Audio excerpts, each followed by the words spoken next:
Card Service International presents The Energy of Sales Success with Tom Hopkins.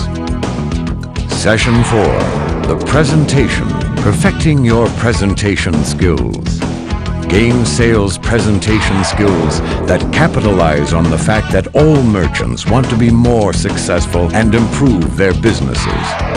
Perfect the ability to educate potential clients on the many benefits and advantages of doing business with Card Service International and learn how to avoid overloading them with information. Our mission to provide the very best service in the transaction processing industry today. As we continue our training, each session is moving closer and closer to the ultimate goal that this training session has been created for, and that is the actual closing of a sale. You see, everything is building towards that. Prospecting, good original contact, proper qualification, and now this part of the entire process is critical, and that is called your presentation. You see, most people enjoy doing the presentation. In fact, after 6 months or so, talking to many merchants, you'll start to really get your presentation honed. The challenge is, if you're great at presenting but not closing the sale, then what good is a great presentation? So what we're going to learn today is how to move from the presentation into the actual closing of the sale. So what is a presentation? I define a presentation as the preparation for the final closing of the sale. See, everything you're doing from the moment you walk in to the merchant, from the moment you do your original greeting, everything is building to that final wonderful event called the what? Closing of the sale. So let's make sure we don't miss these fundamentals.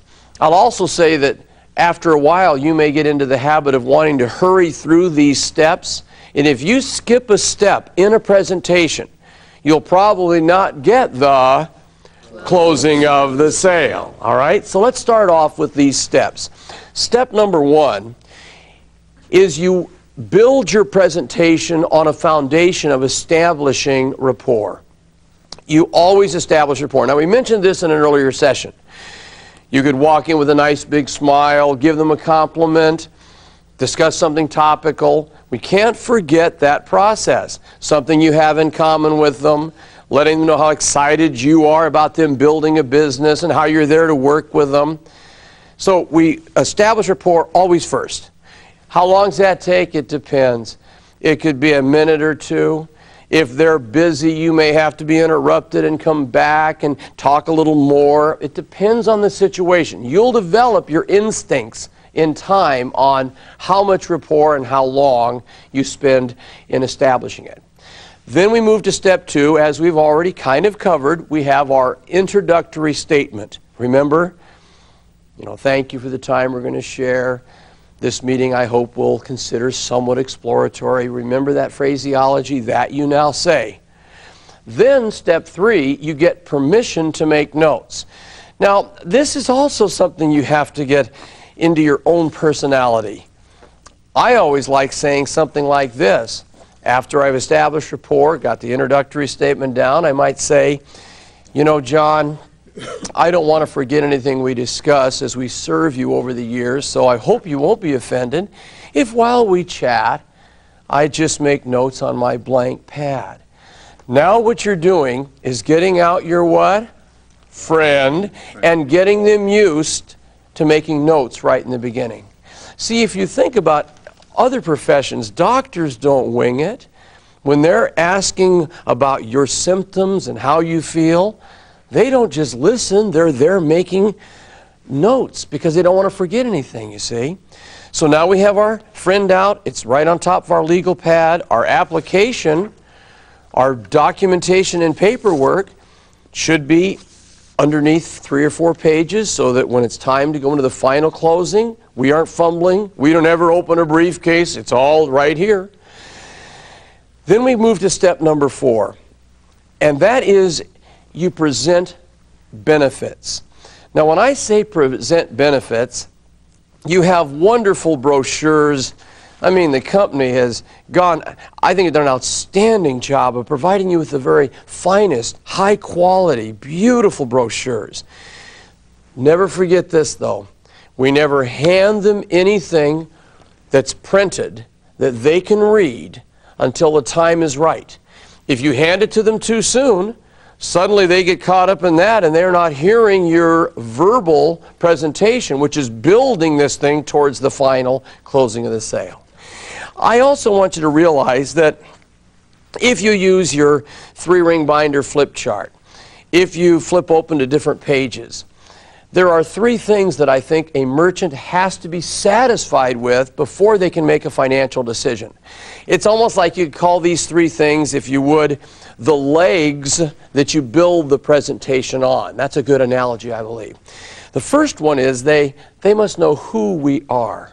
That's why you must learn the story of Card Service International. So with excitement, you can tell them about the company. So the first thing is who we are. Then, secondly, they must know what we have done. They have to know about other merchants that are thrilled with what we do. And then C, or the third point, is what we will do for you. See, they have to be totally confident with who you are as reputation and credibility, what you have done, past experience and success with other merchants, and what we will do for you. Now, the 5th point is very, very important. You must thoroughly cover the money. Now, what I'm saying here is at this point, we may not have made a final decision as to closing the sale on the actual machines, which, by the way, you're not selling machines, as you'll hear me say more than once in this program. Or is it going to be a lease program, $39.50, $49.50, $59.50, whatever? We have not made that decision possibly at this point in our presentation. We have possibly not totally qualified them financially. But I want you never to forget, you will never go for a minor closing question, which we're coming to, until they thoroughly know the financial aspects. Because see, if they don't know the financial aspects, they don't have the information necessary to say yes.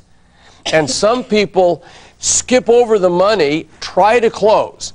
They say, well, we're not really sure, we'll have to talk this over. Why? They don't know that every month they have to write a check for this much. And people have to know the financial aspects before you'll ever close a sale. All right, the 6th step is what we call deliver a test close or your minor closing questions. Now, let me explain the difference.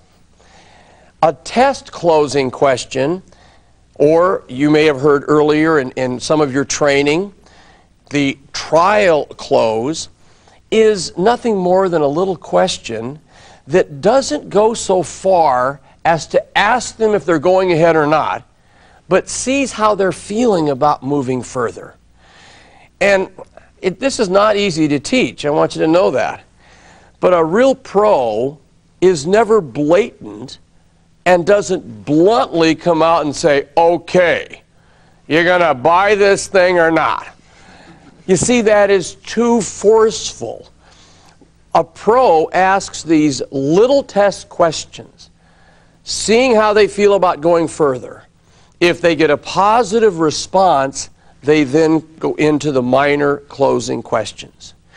Now, let's just say hypothetically, and we'll make this up for a moment. Let's say that if we were to take the temperature of a person and we compared that to, let's say, their health. Let's say a person had to be 102 degrees, that hot, to spend their money and say yes to our opportunity. The test closing question could be almost compared to a thermometer. See, you are testing to see. Now, if they were 65 degrees, they are rather what? Cold, and we should not go further. We haven't done a job yet. Either there's hidden areas of concern, we haven't built enough value into our presentation. But if we ask the test closing question and it's 102, we close. Are you all with me on that? All right, good. Let me give you a couple test closing questions that I would love you to take and master. They're in your book. Just learn them. The first one would go like this. Using their name, of course. And I'm going to use John, my favorite name in our presentations, of course. John, how are you feeling about all of this so far? You see, the reason I love that question is you haven't put pressure on them to say yes or no. You want to test their feelings. Well, let's say we ask that nice question. John, how are you feeling about all this so far? And he says, you know, I am so impressed. We've talked to 2 other companies, but no one showed us all of this. Now, what would you call the results of the test? Positive or negative? Come on. Positive. Then you're warmly going to say, well, then let's just draft up our feelings on the application and see how everything looks and see if it makes sense to go ahead, okay? Then you'll ask your minor closing question. All right? This second test close, I think you'll even enjoy more than the first. And some of you have got to make a decision. In fact, you should master both of them and then experiment with both of them. But let me give you the second one. It goes like this. John, do you see why we at Card Service International are so excited about what we're doing to help merchants become more successful? Now you notice I didn't ask him to buy anything. I want to ask him how he feels about our excitement. And of course, if he says this, you know, you are excited, and I'm impressed, Tom. I didn't realize all of this. Positive or negative? Positive. Well then, let's just draft up our feelings on the application and see if going ahead even makes sense. And then you'd ask the minor closing question. Okay? I really would love you to learn those two.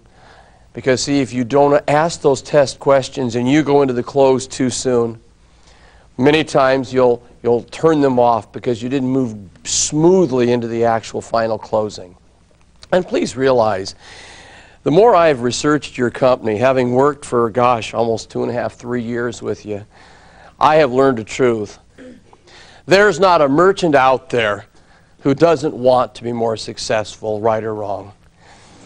That's why you've got to have all of this presentation focus on improving their business during the presentation.